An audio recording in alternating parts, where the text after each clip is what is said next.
Hello everyone and welcome. My name is Roberto Corona. I am an Italian anthroposopher and astrologer, and in this video we're going to talk about the next full moon in Gemini on December 5, a moon that represents a true manifestation and metamorphosis of the last new moon in Scorpio of November 20th.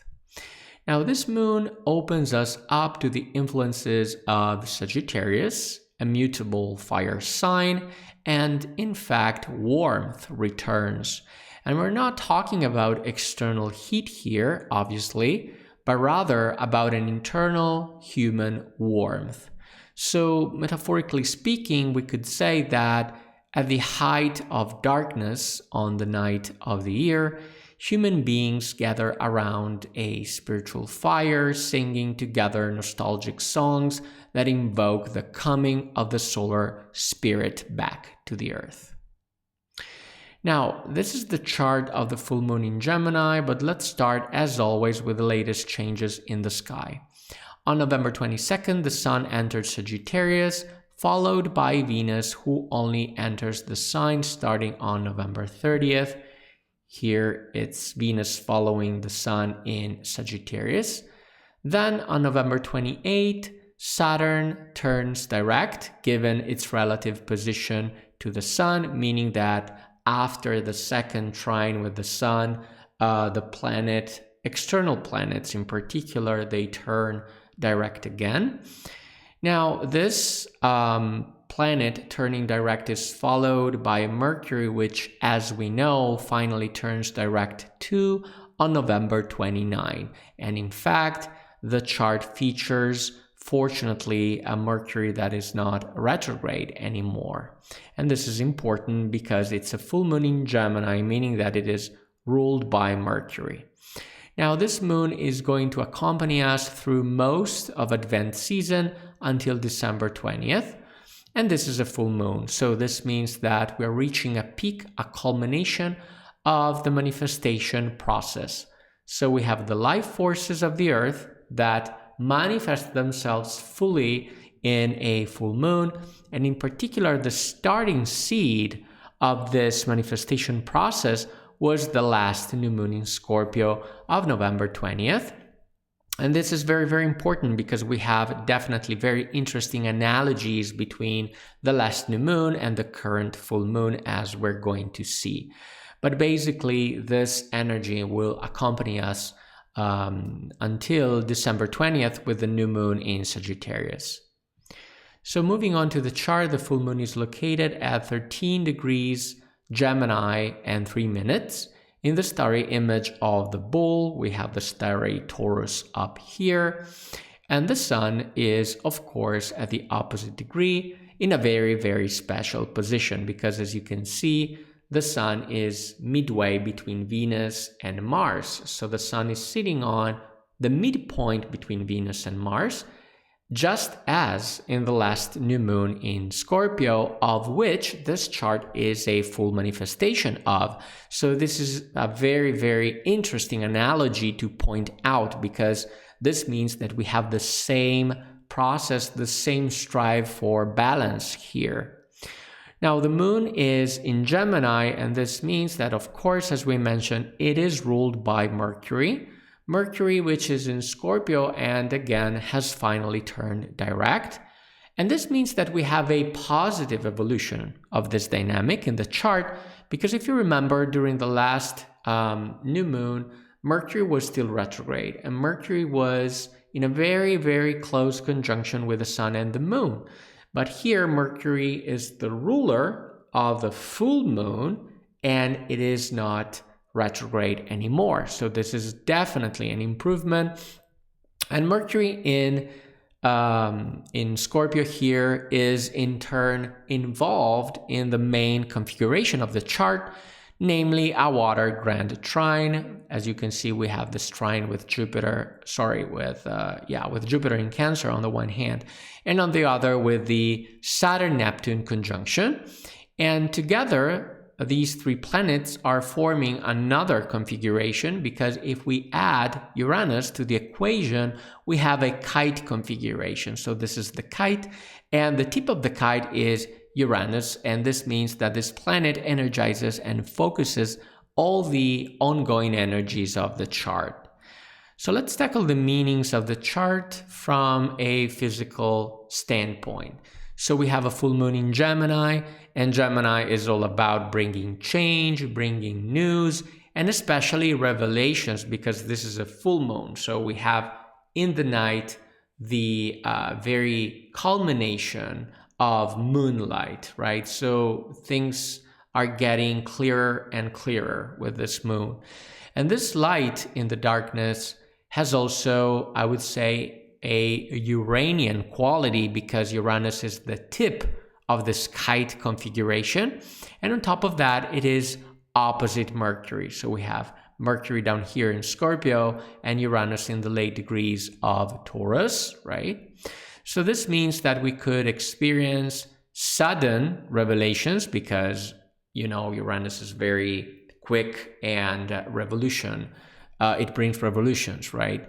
So these revelations, however, they have to do with Taurus significations, meaning that they could involve territory issues, if not even natural resources in particular.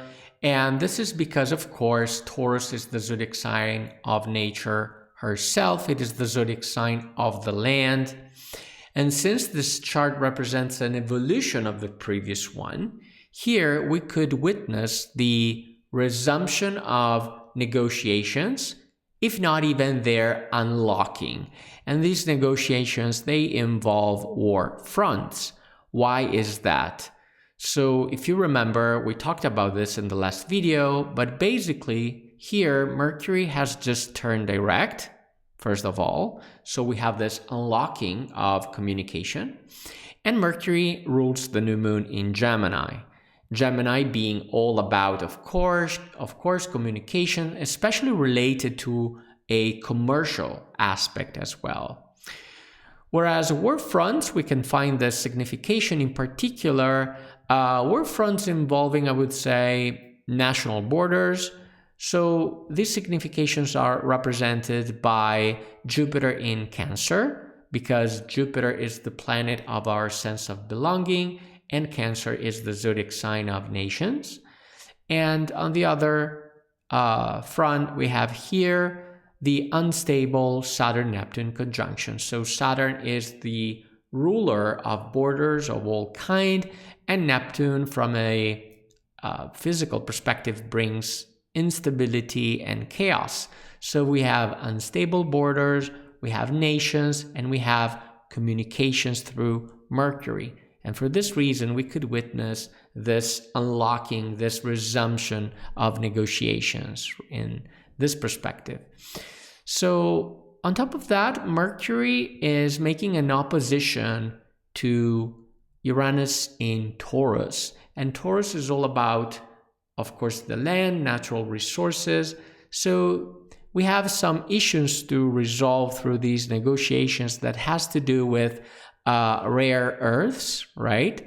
And definitely we have Uranus wanting to bring to the light these issues. This is a full moon after all, but Mercury doesn't like that. Mercury wants things to keep secret, hidden, right? Because Scorpio is all about hidden things. On a more personal perspective, instead, the chart tends to resolve rather quickly, I would say, any dispute that Mercury retrograde has brought to us during the last month, basically. So we have this full moon clarifying things, also suddenly, because, of course, Uranus brings things very quickly in a sudden fashion.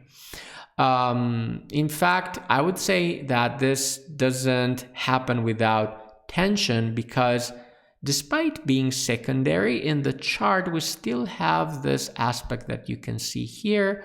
We have Mars making a square aspect to Saturn. And remember that this Mars is the ruler of war, so this could also involve tensions that has to do with actual military occupations, of course, from a collective perspective. But we can say that in general, the Sun that is here on the midpoint between Venus and Mars, Venus, she is the ruler of peace, Mars is the ruler of war. So we have the Sun seeking this balance between the two in a Sagittarius way. And since Sagittarius is all about wisdom, we have this wisdom that is definitely going to help. From a psychological perspective, the full moon in Gemini expresses a certain need for lightness, for being light-hearted, not thinking too much, having a little bit of fun, especially because Mercury has turned direct, thus concluding a period of time of processing our shadows, which is a very, very serious thing to do.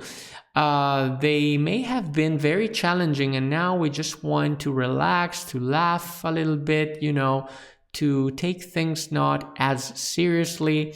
And during the Advent season, in particular, we are now seeking greater social contacts, being again more lighthearted, and above all, we start feeling this Christmas atmosphere, so we're seeking human warmth as well.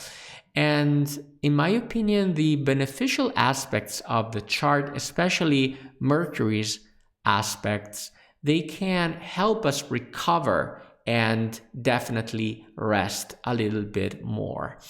On top of that, since the moon begins its waning phase and Mercury is in Scorpio, we may also feel the need to be with others, yes, but dedicating ourselves to shared activities that are more secluded, more peaceful, more restful.